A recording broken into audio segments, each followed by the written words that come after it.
I think the happiest day of my life was the day my family moved into our first proper home together. My wife and I had finally pulled together enough of our savings to buy a house in the suburbs, this big old 3-story thing that looked like something out of a storybook.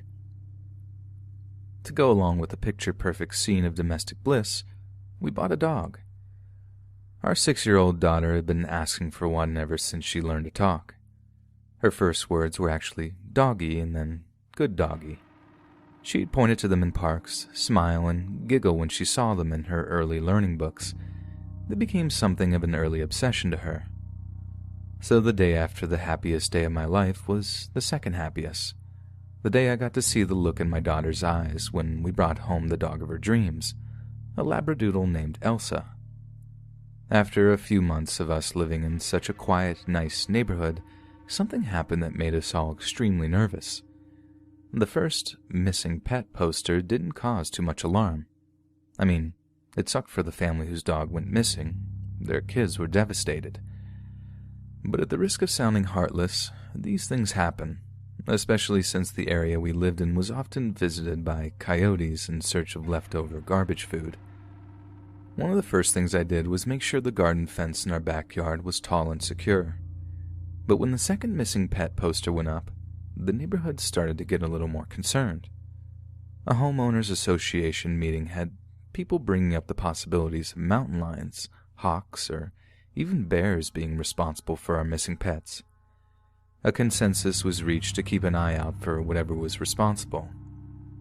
So one evening, a couple of weeks after the HOA meeting, I'm home alone, making myself a quick snack in the kitchen.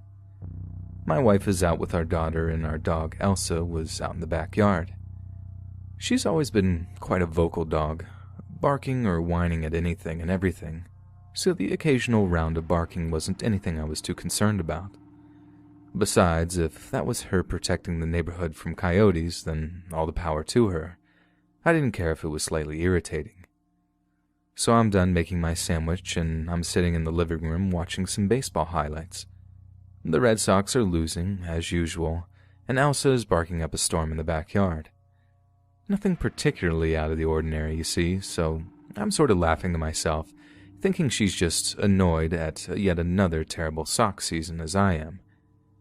But then, out of nowhere, her barking begins to get more intense. Way more intense. Like it's not just barks anymore, it's a mix of barking, whining, and yelping. Like there's something close and she's scared of it or something. So I go out back into the yard, reassure her a little with some petting before poking my head over the fence to make sure it's all clear. I half expected to see a little pack of coyotes or, God forbid, a black bear. But there was nothing. Nothing at all in the woods behind the house. Maybe she'd caught scent of a squirrel or something small enough to be prey and get her excited enough to bark like that. I went back inside to enjoy the game, or not enjoy it, whatever, because like half an hour later the same terrified barking starts up again. I immediately get up to head outside, intent on bringing Elsa inside so we don't cop a noise complaint from a neighbor or something. But as soon as I do, I see something that almost makes my heart stop. Elsa is barking all right, barking at the shapes of a man trying to climb over our fence. She's also barking at a guy who's actually inside our backyard, dressed in black, face mask on. He had a leash in his hand. A leash he's trying to get on Elsa's collar. I just rushed into action, bursting out of my back door and into the garden, screaming for them to get out. That's when I see the gun on the guy's hip. I panic, realizing I'm lacking a weapon myself, and tear back inside to grab a knife. But when I turn, the guy's already got the pistol drawn. I run further into the house after locking the door, grabbing a cell phone before hammering 911 into the touchscreen. Those are some of the longest moments of my entire life. Hanging on the line with that dispatcher, not knowing whether the gunman would break in and shoot me, or whether I'd hear a single shot from the backyard as the guy cut his losses and executed Elsa. The dispatcher discouraged me from doing so, but I couldn't help but sneak downstairs to get a view of the backyard. I had no idea what sight would greet me, but I was overcome with relief when I saw. There was Elsa, wagging her tail at the back door. No sign of any intruders in the backyard. When the cops showed up, I gave them a description and all that jazz, but I really didn't think it'd do any good. Those guys looked like professionals. They were prepped, armed, and masked up. That's when the cops told me that they already had a lead. A gang that was stealing thoroughbreds and popular dog breeds to be sold out of state. Professional dog nappers. Can you believe that? The cops had done all they could, so they were just about to leave when I gave Elsa a little stroke around her chin. When I drew my hand back, there was blood on it. My jaw dropped. I looked at the cops. They looked back at me. It appeared that they weren't entirely out of luck after all. Long story short, a forensics team was set up at the back of our house searching for blood trails. They found something all right. The whole dog napping thing isn't a huge crime, but given that they were armed, it qualified as a violent home invasion which warranted a much heavier police presence. But they didn't even need the DNA. The cops picked up a guy for stealing medical supplies from a pharmacy. When they looked him over at the county jail, he had a dog bite on his left forearm. They got a warrant for the guy's apartment and found 3 missing dogs locked up in tiny cages, horrific conditions for an animal to be kept in. They charged the guy with home invasion as opposed to dog napping since it carries a much heavier sentence. We attended his pretrial hearing at the county courthouse. Turns out the guy was an absolute scumbag with a rap sheet longer than a Stephen King book. But what else would you expect from a guy who tried to straight up steal a family dog from their own backyard? Lesson being, keep an eye out on your pets, people. You never know who's watching.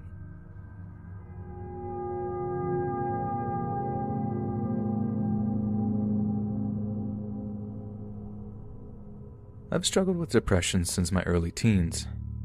It's been something that's caused serious interpersonal problems with friends, family, and employers. But I've worked steadily using therapy and medications to keep a lid on it, and by my mid-20s, I thought I had it under control. That was until I went through a really bad breakup, the kind that splits a whole circle of friends in two. Long story short, she cheated, told lies, minds were made up and sides were taken. It was truly awful, and it had my depression coming back with a vengeance. By the time it came to me deciding to end my own life, I knew I'd hit rock bottom. But I knew exactly what to do. I checked myself into a mental health facility and stayed there for just over a week until my mood was stabilized. I ended up meeting up with a friend and telling them that I felt that there was a hole left in my life, one that my girlfriend used to occupy. He suggested I get a dog. I was confused and annoyed by the comment at first. I mean, how could an animal make an adequate substitute for a person? But once he had a chance to explain himself a little better, I started to see his point. I would keep my mind occupied and give me something to dedicate myself to. It would make a companion. But most importantly, it would give me the attention and affection I needed to start putting myself together again. I went from against the idea to calling up an adoption agency within a couple of hours. Within a week, I had brought home a golden Labrador retriever named Daisy. Something else that would prove a major boon that my friend had neglected to touch on was the routine it would bring. A chaotic lifestyle is a breeding ground for depression and other personality disorders, so the fact that I had woken up at a certain time, fed her at a certain time, walked her at a certain time, it was all really beneficial and kept my mind off of things that would drag me down. One of my favorite things to do with Daisy was to take her on her morning walks. Getting some fresh air in the lungs, starting my day with the joy of playing with my dog, it was the best thing for me. I mean, I don't doubt that mood stabilizers did help, but the real benefit came from developing a meaningful relationship with an animal. Crazy, I know, but life is crazy. So I'm out with Daisy one morning, taking her around the public park that's just a short walk from my apartment. It's a beautiful morning, crisp but bright, and I'm watching Daisy running up and down the grass, chasing any birds which are foolish enough to land. Part of our route around the park takes us past a kids' play area. You know, the kind with jungle gyms, swings, and slides, that sort of thing. The way the path is laid out, there's like this big cluster of bushes that blocks the playground from sight for a few yards, but if you follow the path, eventually the playground comes into view. This particular morning, instead of bounding into the bushes in search of potential playmates or prey, Daisy just stops dead. She half stares into the bushes, half sniffs the air for a few moments before letting out a single muffled bark. This wasn't like normal behavior at all, and as any dog owner will tell you, I knew something was wrong the moment her demeanor changed. She came back to my heel without even me telling her to, whining like there was something terrifying hiding in those bushes. I immediately took out Daisy's leash, clipping it to her collar before slowly carrying on along the path. I was tempted to shout hello or something at the bush since Daisy was alerting so much, but I couldn't hear or see a thing. It's not like they were so dense as to properly obscure anything. Daisy is still acting pretty skittishly as we make our way past the bushes, and lets out another few barks as we're passing the kids' playground. I tell her to shush, looking back briefly but seeing nothing unusual before I continue to try and calm her down. She's pulling on the leash really hard, and since I picked it up from the dollar store and I didn't exactly have much faith in it, she's still looking back at the playground, so I take another look back to see what she's barking at. It was only then that my tired eyes registered what I'd failed to pick up on the first time I looked. What was oddly camouflaged among the swing set? Hanging there, along with the plastic strings, was the lifeless shape of a person. I didn't know what else to do. I knew I had to call someone, but I just didn't have it in me to stick around to guide the cops in or whoever responds to these kinds of things. I just kept walking, feeling like I was about to have a panic attack as I took out my phone and dialed 911. I did the best that I could to give an accurate information between shaky and panicky breaths. The dispatcher was nice. She tried to keep me calm. I remember just sitting down in the dirt in my work clothes, petting Daisy until I had calmed down enough to walk back home. I called into work and tried to keep my mind clear throughout the day, but it was on the evening news, too. I couldn't escape it. It was horrible seeing the limp form of something that used to be a person just hanging there in the morning light. But the thing that really got to me was that just a month or so before, I'd been tempted to do a similar thing myself. It was just too close to home. That could have been me hanging there, for some oblivious dog walker to come across. It was a hideous thought. I never wanted anyone to find me like that, stiff as a board and blue in the face. It must have been a horrible way to die. But the horror of it, and how it reflected on me, isn't the thing that really scares me about this whole thing. It's how Daisy acts on her morning walks, almost half a year after the event. She still goes quiet as we approach the playground, still lets out the off-muffled bark, despite there not being a soul in sight. Every time we walk past, she stops and stares at that old, rusty swing set, as if there's still a body hanging there by the neck in the bright morning light.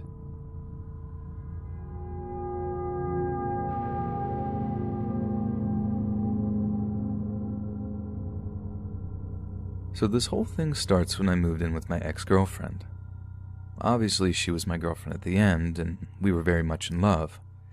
It was one of those whirlwind romance type things, so after just 6 months of being together, and after countless hints from her that the big loft apartment she called home was far too big for one person, I finally moved in.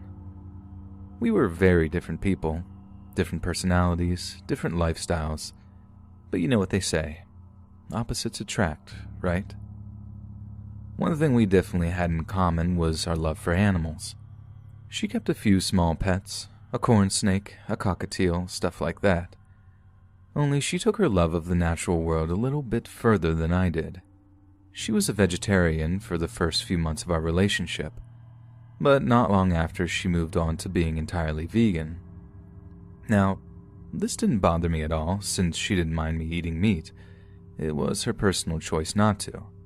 She even cooked me food with meat in it every so often, and I'd be lying if I said I didn't super appreciate that. But after a while, we talked about getting a larger pet, a dog or maybe a cat. And here's the thing about that. A couple getting a pet is basically training for a baby. If you can manage the pet's care and look after the thing as a team, there's a good chance you're compatible to start a family. So, one day, we made our way to a local animal rescue center to take a look at the dogs on offer. She might have been a little undecided on which one to bring home. She loved them all, apparently.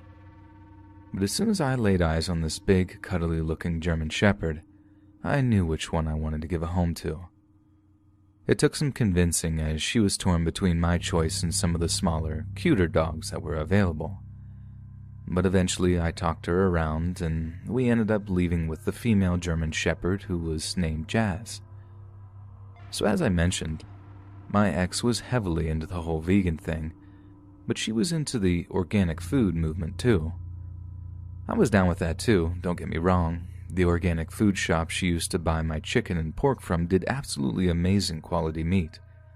So when my ex mentioned that she would source some natural, healthy dog food for Jazz, I was obviously approving. But the first time she brings a bag of it home, Jazz won't touch it. At first I'm pretty confident it's because I've been spoiling her. Part of her dog training had involved me picking up a pack of cooked chicken from a local supermarket, then walking her into a nearby park for training. Whenever she was a good girl, she'd get a piece of chicken. So if you spend all day eating fresh chicken breasts, I can get why you'd be adverse to actual dog food. The treats had to stop. It sucked, but whatever it took to acclimatize Jazz to her new home. But as the days went by, Jazz still refused to eat her dog food. She'd walk up to the bowl, sniff at it, then just wander away looking disappointed with the offering. It was only when she got really hungry did she actually try eating the stuff. We were overjoyed. My ex seemed particularly happy that Jazz was finally beginning to feel at home. But not long after she'd finished the bowl, Jazz vomited up all of the organic dog food all over the kitchen floor. We were beginning to get extremely worried at this point. For me personally, it came down to the idea that we may have inadvertently purchased a sick or dying dog. That would be nightmarish, getting attached to the poor thing only to have it die not long after. I wasn't ready for that at all. So the search began to try to find out what was wrong with her. I took Jazz straight to the vet the next day, hoping a checkup would shed light on the issue. It did, and I never ever expected to hear just what they told me. "This dog is extremely malnourished," the vet said. That didn't exactly come as a surprise, but the reason behind it shocked me to the core. "What exactly are you feeding her?" the vet asked. I explained that my girlfriend at the time was feeding her this organic stuff. The vet seemed immediately skeptical. She politely asked me to go home, then call her with the name of the dog food so she could check it out herself. I don't want to give you the exact brand name or anything. I don't want to get sued for defamation. I honestly couldn't afford it right now, even if I might win. But I did as the vet asked and called her back with information she'd asked for. But then I told her the name of the food. She sighed, like she'd heard it all before. "That food doesn't meet the nutritional requirements of a dog," she explained. "There's very little protein in it, and what protein is present comes entirely from plant matter." Essentially, my girlfriend was trying to feed our pet vegan dog food. I confronted her about it the moment she got home from work. I expected her to be sorry, to have made some kind of mistake, but instead of being apologetic, she got all self-righteous. It was honestly dumbfounding. She said something along the lines of how it was monstrous to force an animal to eat other animals. Yep, you read that right. She thought it was cruel to feed a dog, who needs animal protein to survive, food that contained meat or animal tallow.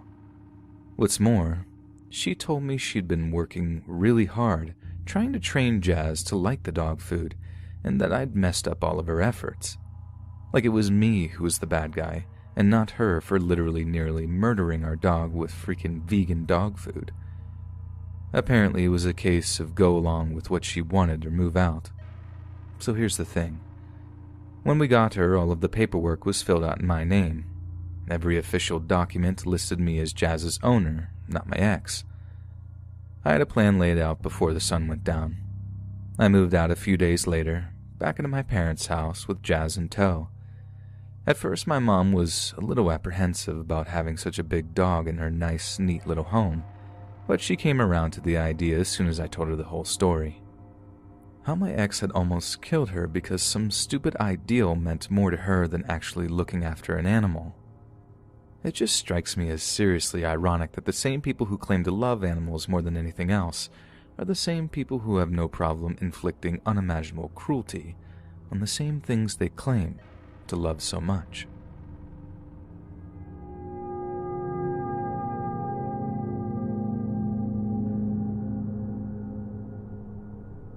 I've always liked parrots.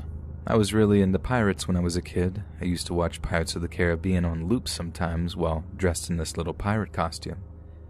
I'm pretty sure my mom has some pretty embarrassing pictures floating around somewhere too, but I digress. Obviously, a big part of pirate lore is having a pet parrot, a colorful feathered friend who makes even more colorful remarks while perched on your shoulder. When I was younger, I'd beg my parents for a pet parrot, promising I'd look after it all by myself. But they refused. We already had a dog and a cat, and they were trouble enough. Years later, once I'd moved out and had a steady-paying job, I decided it was time to get a pet. Naturally, a parrot was one of the first things that came to mind. After looking into purchasing one, I learned two things. Firstly, some breeds of parrot are extremely intelligent, not just because of their ability to mimic human speech. Ornithologists have claimed that African gray parrots have shown to perform at the cognitive level of a 4 to 6-year-old child in some tasks, as well as being able to learn number sequences and recognize human voices. While browsing online, I happened across the story of one particular African gray who managed to escape from its Japanese owner's apartment and get itself lost. The bird actually managed to make its way back to the owner by repeating his name and address to whoever it met. The second thing I learned is that African grays are not cheap. Purchasing a young, healthy bird from a breeder can cost just shy of $5,000, which was $5,000 that I just could not afford. And that's not even including all the proper perches, cages, and grooming equipment to keep the bird happy and healthy. Dejected, I didn't quite give up hope on my dream pet, so I started calling around various animal shelters to see if they happened to be housing any African grays. I must have called upwards of 50 animal shelters in 3 different states, but eventually, to my absolute joy, I actually found a shelter that had one available for adoption. I put the phone down, got into my car, and immediately drove down to the shelter. What I found when I got there was an older bird who'd suffered a few health problems in the past, but was perfectly house-trained and friendly. And its name? Captain Jack. I couldn't believe my luck. It was like it was meant to be. I filled out a few papers, then took Captain Jack home that evening. One of the things the lady at the shelter mentioned was that Captain Jack might be a little shy for the first week or so in his new home. It's not unusual for such intelligent animals to be sad to leave a familiar place, or to be overly wary of new surroundings. He might not make a sound for weeks, but eventually he began to relax and start being vocal again. The lady was right. Captain Jack was a bit shy for the first few days. We did some trust exercises, me leaving food in the palm of my hand just like the lady at the shelter had shown me. He'd even started letting me pet him much sooner than I'd imagined. But at no point did he make so much as a squeak, and quite frankly, I couldn't wait to hear him talk for the first time. Only when he did, it wasn't the happy occasion I thought it would be. It was late on a Friday. I was lazing around watching TV, debating on whether or not to just call it and go to bed. When I heard it, I almost jumped out of my skin. "I see you."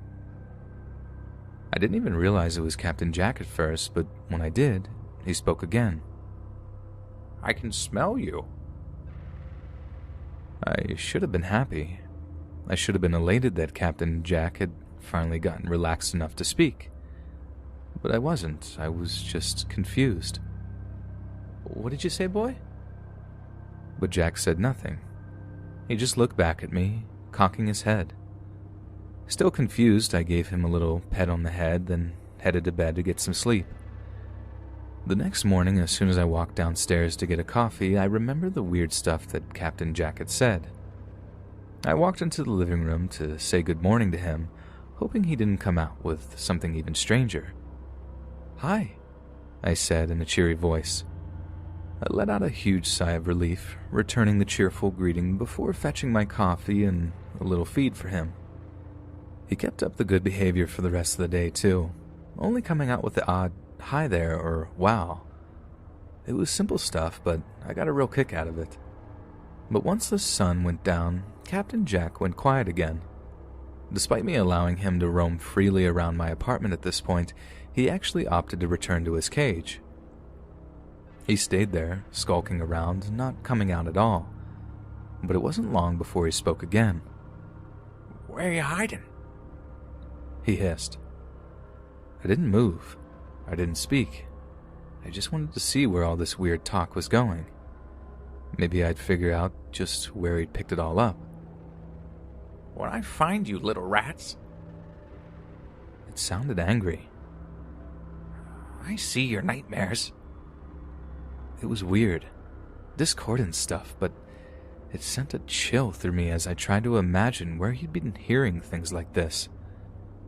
But the next thing it said actually made me terrified. "No!" it screeched. "Please, no more! Please, no more! I'll be good!" It repeated these phrases over and over again, until I rushed into the TV room and shushed him. Captain Jack went quiet and actually seemed apologetic afterwards, hopping into the kitchen and rubbing his head against my pant leg. I contacted the animal shelter just a day or two later, once the weekend was over, to find out exactly what was going on with the parrot. If you haven't put it together by now, and I don't blame you, I didn't quite realize what was happening either. Captain Jack had been rescued from an abusive household. The father had apparently beaten his wife and children regularly, and the parrot had witnessed everything. I felt awful for him, and the woman at the shelter said she actually understood if I opted to return him to their care. But I didn't. I couldn't. Captain Jack had a safe, loving home for maybe the first time in his life, and there was no way I was taking that away from him, even if he did come out with something creepy every now and then.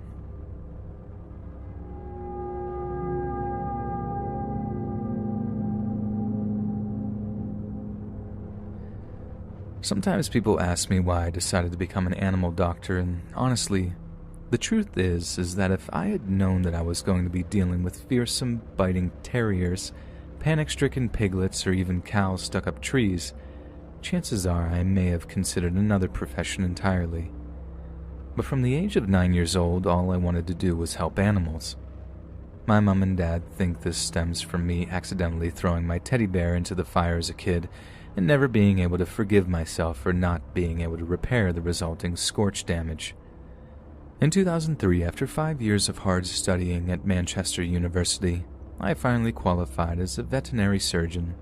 I subsequently worked in Yorkshire for 8 years before moving to Lincolnshire, where I was a partner in, and later the full owner of the practice in Horncastle, the Benevolent Veterinary Group, where from 2013 to the present day we deal with the medical issues of both livestock and pets.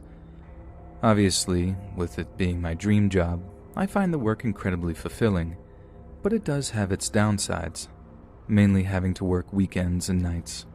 I miss out on a lot of significant family moments because of it, and I can't tell you how much regret that fills me with. Veterinary emergencies usually fall into one of 3 categories. We call these the A, B, or C of genuine emergencies. A for accidents, B for births, and C for collapses. However, there's a sort of scary 4th option that no one likes to talk about. We call this one D for danger. Throughout my career, I have dealt with many hazardous or outright dangerous animals, but there was only one occasion where I felt in serious danger of actually being hurt or killed. This was when I had the seemingly straightforward job of vaccinating an English Bull Terrier.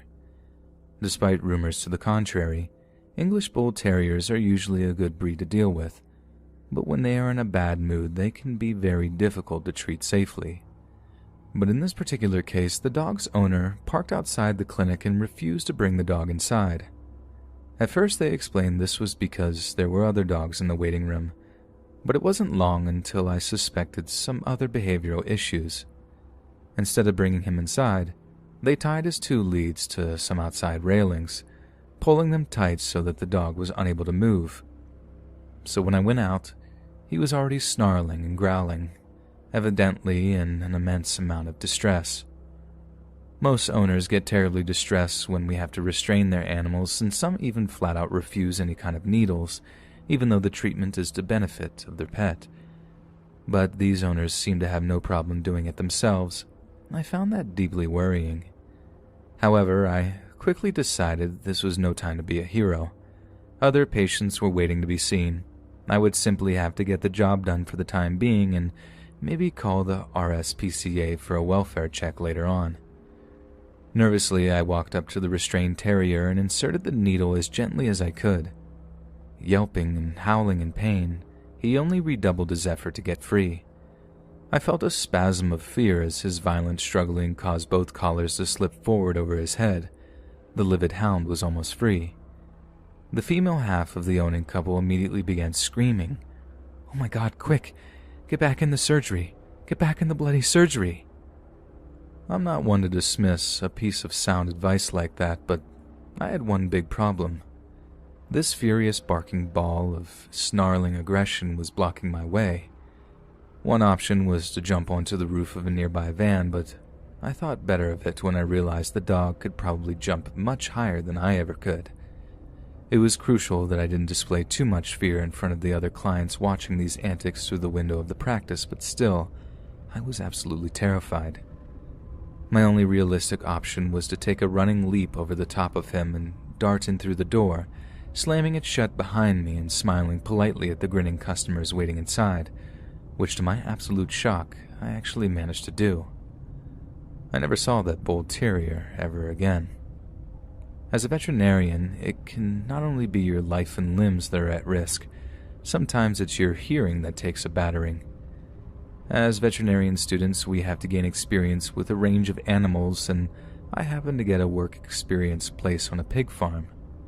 One incident had a sow and her 2-week-old piglets being moved across the farm to a larger pen where they would have freer movement. A couple of us moved the sow from the crate to her new pen and left her there, held inside by a metal barrier about 1 meter or 2 high. We then returned to the crate to collect the piglets, but in this case, their new pen happened to be a little too spacious. Our big mistake was to move the sow first, because what do little piglets do when they are distressed and can't find their mother? They squeal loudly. Ear-piercingly loudly, in fact, at the top of their voices. I was the first to arrive at the pen carrying the piglets when at that moment the sow ran towards her squealing offspring and jumped up to rest her front feet on top of the barrier, grunting and groaning with her open mouth just inches from my face. Have you ever seen a pig's teeth? They can be horribly sharp if they're not clipped correctly. But I might be a little bit crazy, but I'm definitely not stupid. I did the only thing possible and tossed the screaming little things into the pen. They duly ran to safety, as did I. Then the bloke behind me, also carrying 2 squealing piglets, approached for his turn. But the sow now decided on a different approach, and like a racehorse, she cleared the barrier in a single loop. My piglet-carrying colleague leapt out of her way and had no choice to drop the piglets and free. The sow was huge, too. There's no thinking how much damage she'd done if she'd actually got a hold of one of us. Over the course of my career, I have endured all manners of injuries. Stapling my finger to a lamb's genitals is a particularly standout moment for me. But the most serious injury I sustained was actually away from work, taking part in the sport I love, distance running. Last year I was involved in a near-fatal accident during a race, and the injuries I sustained sadly brought an end to my clinical career. I'm still not used to the idea of not being a real vet anymore. I miss getting my hands dirty and the contact with clients and their animals. On some level, I even miss being attacked, chased, falling over, and being surprised every day.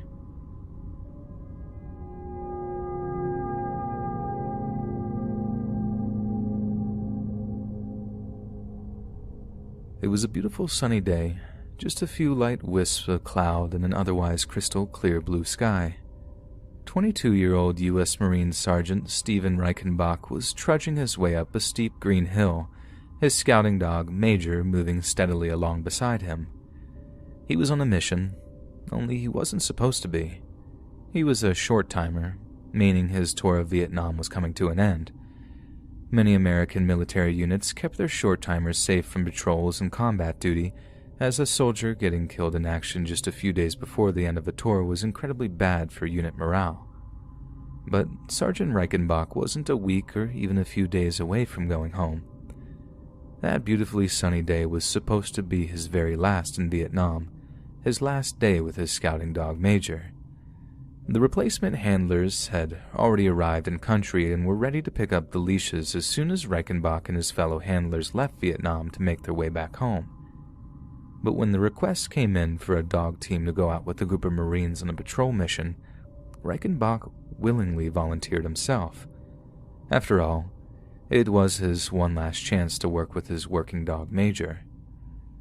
Weighing in at almost 100 pounds, Major, a Great Dane Shepherd mix with a creamy off-white color, had a large and intimidating presence. The sight of such a huge dog would strike fear into the hearts of the enemy. Reichenbach began to notice that once the Viet Cong saw Major coming through the jungle toward them, they would trigger their ambushes early out of pure terror. Major's size alone was enough to put the fear of God into them. It was standard practice for U.S. Marine dog handlers to train with their canines back in the States before deploying to Vietnam. But unlike many of the other handlers who had been shipped over to Vietnam in 1966, Reichenbach hadn't trained with Major before deploying. Instead, he had been paired up with the dog once he arrived in country. The dog handler Major he had been paired with before their arrival in Vietnam had been KIA just a few weeks prior to Reichenbach's arrival. Yet in spite of the fact that they were grouped together purely out of convenience, Reichenbach and Major developed a rapport from the very first moment they met. The young Marine and his newfound furry friend had many similar personality traits. They were both chilled, even-keeled types who didn't waste much energy getting excited about much of anything. A quiet, well-disciplined dog, Major never barked and he never growled. He was never shaken by the cacophony of gunfire around him. Reichenbach never saw Major act up at all, except for the one time they came across a kitten that weighed no more than 3 pounds. But as soon as Major caught the scent of this little creature on the breeze, he went nuts, moving so fast to chase the cat he nearly ragged his handler into the dirt. On their final day in Vietnam together, they both marched up the hill, which was mostly bare, offering no rocks or trees to find cover behind. Shortly after, one of the Marines in the company stepped into a punji stake trap, a deep pit lined with sharp bamboo spikes. One of the spears went right through his boot and into his foot. While the medic was giving the wounded man treatment, Reichenbach turned around to walk away with Major and was hit with a bad feeling. He was suddenly overwhelmed with the sense that something wasn't quite right. That's when a mine exploded. A burst of red-hot, deadly shrapnel sprayed out behind it, cutting into 6 of the Marines and killing 4 of them. Reichenbach took a piece of the jagged metal to his upper right leg and left hip, causing precious life's blood to pour from the open wounds. Then Major, the dog that never growled, that was never freaked out by the cracking sound of gunfire or artillery shells, lay down at the wounded Reichenbach's side and bared his teeth. Major would not let anyone come near his handler. He would protect his master with his life. The Marines frantically hurried to get Reichenbach the medical attention he so desperately needed, but they had to get through Major first, who nipped and barked at them, unable to understand that they were trying to help his wounded friend.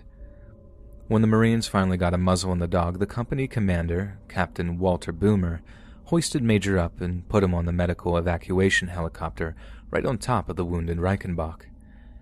As the chopper descended back at the base, the first thing the waiting medics saw was a huge hound, covered in blood, bearing down on them. It was a sight to behold.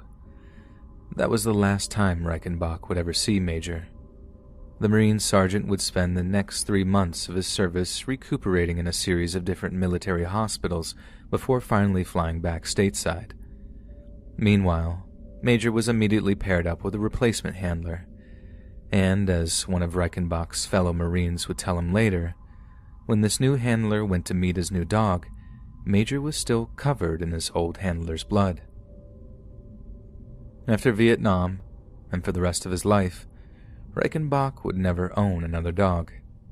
After the war ended, he made no attempts to try to track down Major the way that some of the other dog handlers did, sending inquiries after their dogs in the hopes of adopting them. At one point, someone sent Reichenbach an email saying they'd found an official military document describing how Major had passed away of a jungle disease that had been killing off many of their dogs. But even if Major was still alive by the time the United States forces pulled out of Vietnam, he, like all but a few of the dogs still in country, would have been left behind. What's worse, many of these military dogs met with an unhappy end, likely were euthanized by the South Vietnamese army with whom they were left, or worse. Many of the handlers didn't find out for years that their canine partners never made it out of Vietnam alive. This is possibly the single darkest moment in the entire history of war dogs, especially considering how valuable they were to U.S. troops. An estimated 4,000 dogs served in the war, leading patrols with their handlers through dense jungle terrain. Overall, they are credited with saving tens of thousands of lives through sniffing out booby traps and ambushes. When he got out of the Marine Corps, Reichenbach never had another dog, but he still thinks of Major. Whenever some website asks for the name of his first pet as a security question, Reichenbach always lists Major, even though he wasn't really his first dog or really a pet. He was something more. He was a good boy, he says.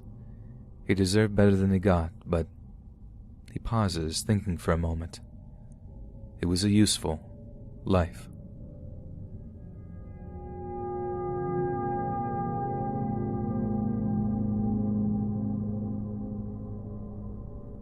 Have you ever wanted an unusual pet?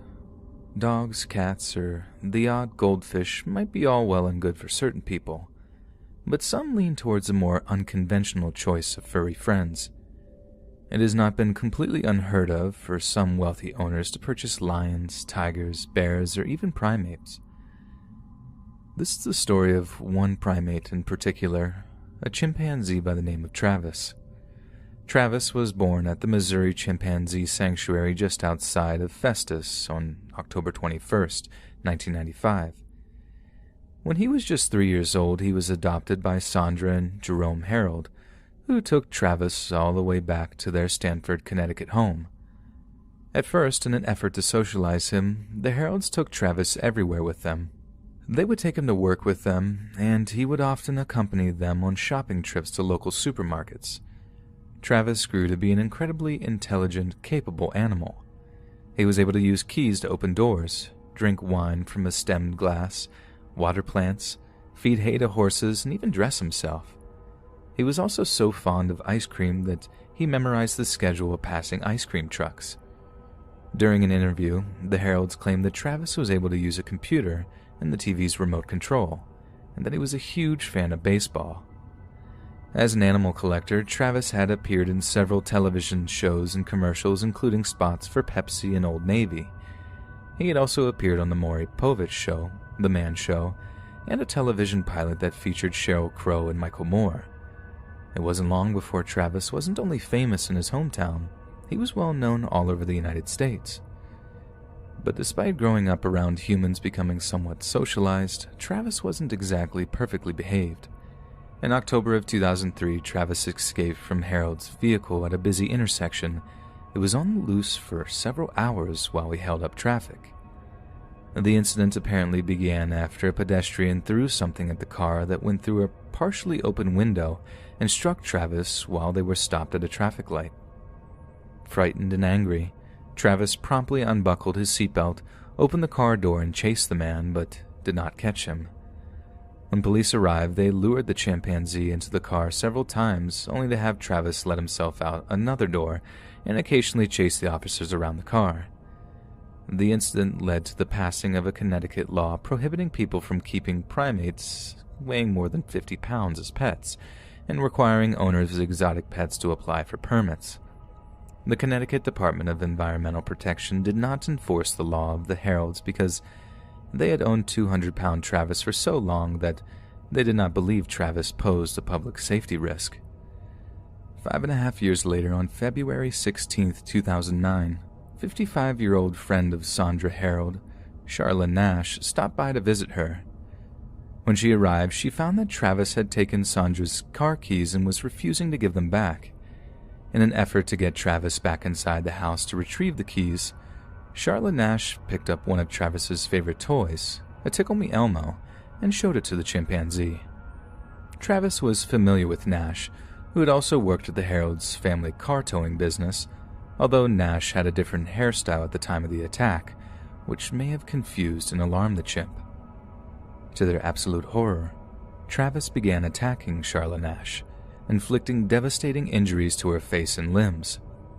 Sandra Harold, then 70 years old, attempted to stop Travis by hitting him with a shovel and stabbing him with a butcher knife. The chimp turned around, she said, as if to say, "Why would you do that, Mom?" But this didn't stop the attack. In fact, the animal grew even angrier. Harold then called 911 and pleaded for help. Travis's screams can be heard in the background of the tape as Sandra pleaded for police, who initially believed the call to be a hoax, until she started screaming something that sent chills through the dispatcher who heard them. "He's eating her. He's eating her. Oh my God, he's eating her." Terrified emergency medical services waited for armed police backup before approaching the house. Travis walked up to the police car when it arrived, tried to open a locked passenger door, and smashed a side view mirror. Then he went calmly around to the driver's side door and opened it, at which point a police officer shot him several times. Screaming in pain, Travis fled back into the house, where he was found lying dead next to his cage. The emergency medical teams described Nash's injuries as absolutely horrendous. In the 72 hours that followed the attack, Nash underwent almost 10 hours of surgery on her face and hands by 4 separate teams of surgeons, the hospital providing counseling to its staff members who initially treated her because of the extraordinarily brutal nature of Nash's wounds. Paramedics noted that she had lost her hands, nose, eyes, lips, and mid-face bone structure, as well as receiving significant brain tissue injuries. Doctors reattached her jaw, but announced on April of 2019 that Nash would be blind for life. Her injuries made her a possible candidate for an experimental face transplant surgery. After initial treatment at Stanford Hospital, Nash was transferred to the Cleveland Clinic in Cleveland, Ohio. Her family started a trust fund to raise money to pay her unfathomable medical bills and support her daughter. Nash revealed her damaged face in public for the first time on the Oprah Winfrey Show on November 11, 2009. She was not at the time in physical pain from the attack, and family members said she hoped to leave the Cleveland Clinic soon. Pictures have surfaced on the internet displaying Nash's face before and after the attack. 2 years later, Nash underwent transplant surgery performed by a team at the Harvard teaching affiliate, Brigham and Women's Hospital, receiving a donated face and hands. The hands transplant was initially successful, but because Nash developed pneumonia shortly thereafter, doctors were forced to remove her newly transplanted hands due to the infection and resulting poor circulation. In accordance with standard operating procedure, Travis's head was taken to the state laboratory for a rabies test, and the blood was taken to the University of Connecticut for a necropsy. His brain tested negative for rabies, but there was evidence that Xanax remained in his system. Necropsy results in 2009 confirmed the chimp was overweight and had deep stab wounds to his back and sides. The remains were cremated at All Pets Crematory in Stanford on February 25, 2009, The toxicology reports confirmed Sandra's statement that she had given Travis Xanax-laced tea the day of the attack, which could have exacerbated his aggression. Xanax is known to be a short-acting, potent anti-anxiety drug that can cause disinhibition and disorientation and occasionally paradoxical reactions of rage and mania. On May 25, 2010, almost a year and a half after the attack, Sandra Harold died of a ruptured aortic aneurysm at the age of 72.